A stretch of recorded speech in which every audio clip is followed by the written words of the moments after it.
కాబట్టి ఇది ముస్లిములకు సంబంధించినంత మాత్రం కాదు, ఇది ఇస్లాం సాంప్రదాయం ఎంత మాత్రం కాదు, ఏ సహాబీ మార్గం కూడా కాదు. కాబట్టి ఈ రొట్టెల పండుగలను, ఈ పీర్ల పండుగలను, ఈ మిలాదున్ నబీ పండుగలను, ఈ మేరాజున్ నబీ పండుగలను మనమైతే ఏమాత్రం తీసుకోము, ఒప్పుకోము. ఎందుకంటే మేము తీసుకోవాలంటే, మేము దాన్ని ఆచరించాలంటే, మేము దాన్ని అనుసరించాలంటే అది ప్రవక్త నుండి మాకు దలీలు కావాలి, అది సహాబీల నుండి మాకు దలీలు కావాలి, అది ఖలీఫాల నుండి మాకు దలీలు కావాలి, అది తాబయీన్ల నుండి మాకు దలీలు కావాలి, తాబయీన్ల నుండి మాకు దలీలు కావాలి.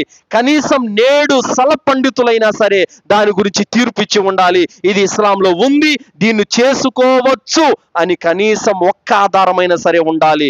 ఎలాంటి ఆధారం లేకుండా, అది ఖురాన్ నుండి ఆధారం లేదు, ప్రవక్త నుండి ఆధారం లేదు, సహాబీల నుండి ఆధారం లేదు, తాబయీన్ల నుండి ఆధారం లేదు, తాబయీన్ల నుండి కూడా ఆధారం లేనటువంటి కార్యాన్ని తీసుకొని వచ్చి మేము దాన్ని అంగీకరిస్తున్నామని ఒక మాట చెబితే అది ఎలా అవుతుందండి? కాబట్టి ధర్మ జ్ఞానం లేనటువంటి టోపీ గడ్డాలు పెంచుకున్న ముస్లిములు కొంతమంది పీర్ల పండగ గురించి మంచిగా మాట్లాడే వాళ్ళు ఉన్నారు, ఈ రొట్టెల పండగ గురించి మంచిగా మాట్లాడేటటువంటి వాళ్ళు ఉన్నారు. అలాంటి వారు నిస్సందేహంగా అజ్ఞానులు, మూర్ఖులు తప్ప మరేమీ కాదు. సోదరిమండ్లారా, తర్వాత ఈ రొట్టెల పండగ బారా షహీద్ అనేటువంటి దర్గాలో రొట్టెల పండగ ముఖ్యంగా జరుగుతూ ఉంటుంది. ఈ రొట్టెల పండగ, ఇడ్లీల పండగ, దోశల పండగ, వడల పండగ ఏ పండగలు లేవు. అబూదావుద్ 1134వ హదీసులో ఉంది, ప్రవక్త సల్లల్లాహు అలైహి వసల్లం వారు తెలియజేశారు, ఇస్లాంలో ఉన్నది రెండే పండుగలు, ఈదుల్ ఫిత్ర్ రంజాన్, ఈదుల్ అజ్హా బక్రీద్ పండగ. ఈ రెండు పండుగలు తప్ప ఇంకే పండుగలు కూడా ఇస్లాంలో లేవు. ఈ రొట్టెల పండగ, మిలాదున్ నబీ, మేరాజున్ నబీ ఇలాంటి పండుగలు ఇస్లాంలో లేవు. ఇలాంటి వాటిని ముస్లింలు జరుపుకోకూడదు.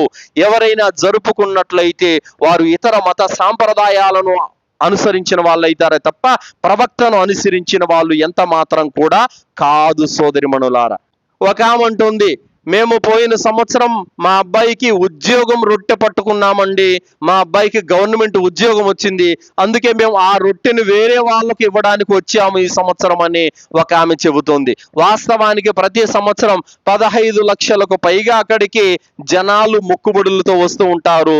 మరి 15 లక్షల మందిలో కనీసం 5-6 లక్షల మందికైనా ఉద్యోగాలు రావాలి కదా. నీ కొడుకు ఉద్యోగం వచ్చిందంటే అది దైవం రాసిన విధిరాత ప్రకారం వచ్చిందే తప్ప నువ్వు పోయి అక్కడ రొట్టె పట్టుకున్నందుకు, దోశ పట్టుకున్నందుకు, ఇడ్లీ పట్టుకున్నందుకు రాలేదు.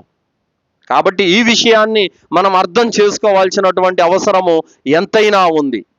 మరి అలాగే కొంతమంది, మా అమ్మాయికి పెళ్ళే కాలేదు, మేము రొట్టె పట్టుకున్న తర్వాత మా అమ్మాయికి పెళ్లి సంబంధం కుదిరింది, మాకు బిడ్డలే లేరు, మేము వెళ్ళి అక్కడ రొట్టె పట్టుకున్న తర్వాత మాకు బిడ్డ పుట్టడం జరిగింది, మా నాన్నగారికి ఆరోగ్యం బాగలేదు, రొట్టె పట్టుకున్న తర్వాత ఆరోగ్యం బాగైంది, మా అమ్మకు కాలు నొప్పి ఉంది, రొట్టె పట్టుకున్న తర్వాత మా అమ్మ కాలు నొప్పి తగ్గింది.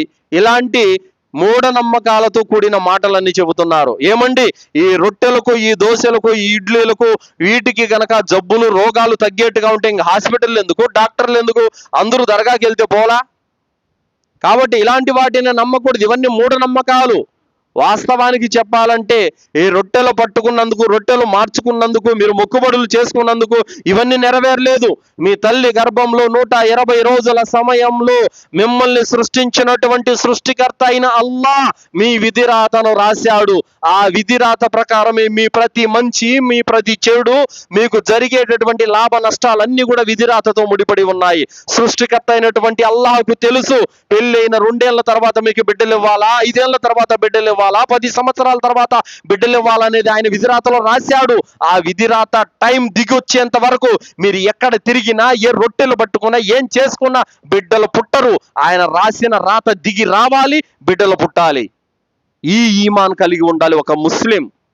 మీకు పెళ్లి కానీ, మీకు ఒక రోగం కానీ, మీకు ఏ కష్టమైనా, ఏ బాధ అయినా సృష్టికర్త అయిన అల్లా రాసిన, విధాత రాసిన ప్రకారమే విధిరాతలో ఉన్నదే జరుగుతుందే తప్ప మీరు పోయి రొట్టెలు పట్టుకున్నందుకు విధిరాత మారదు. కాబట్టి ఇలాంటి మూఢనమ్మకాలకు తప్పనిసరిగా దూరంగా ఉండాల్సినటువంటి అవసరం ఎంతైనా ఉంది.